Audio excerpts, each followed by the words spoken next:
Come in. Stock market crash, October 29th, 1929.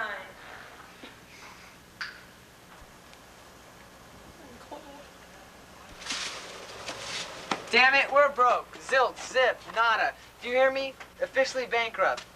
It could be that bad now, could it? You know that stock that's been dropping over the past few months? Well, it bottomed out. My industrial's down 85% and my railroad 90. Well, that's funny, because when I went to the bank today to get money out for Jen's college, they said we didn't have any, and I know that's not right. And then they said that hundreds and hundreds of people have come every day to get their money out, and now they don't have any. You ding-a-ling, didn't you know that 1,300 banks declared bankruptcy?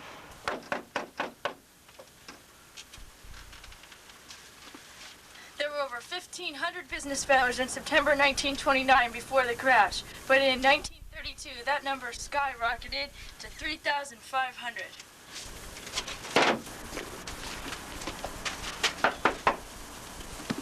Jen, hello! Hello! What are you doing back from college? I've just arrived to face the world bleak with disappointment and despair, so I've decided to devote my whole life to prostitution.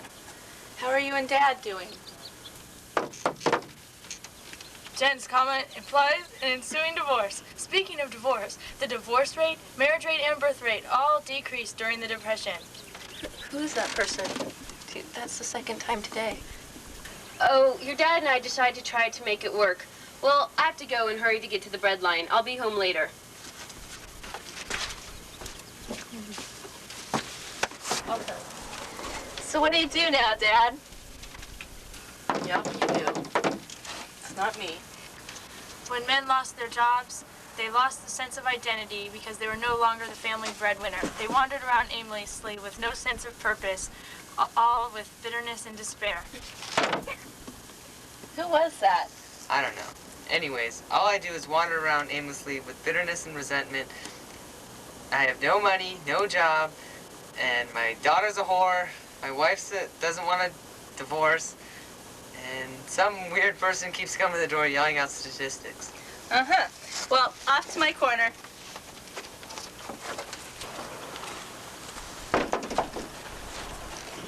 Well, if it ain't Farmer Chad from Iowa, what brings you here? Well, Warren, wholesale prices and retail food prices dropped 60%. Farm prices dropped 40%. This calamity boggles my mind. Farmers and coal and textile workers suffered all through the 1920s. Farmers were the first group to plunge into depression in the 1930s. Who the hell was that? Never mind. So now what are you gonna do, Chad? Well, I wasn't sure. I was thinking about walking around aimlessly with bitterness and resentment.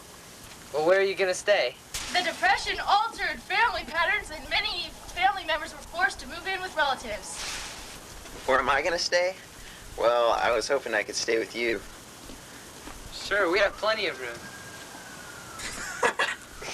Well, I'd love to contribute to the family's income, but I just spent my last $1.69. So, where is little Jenny anyway? Look, Daddy, I just earned $1.69. Jen, you probably don't remember Uncle Chad. He went to Iowa when you were about 2. Okay. An implication that they have met previously, say on a street corner? Hey, everyone. I stood in line and I got our loaf of bread. Great, we can have dinner now. It's our home.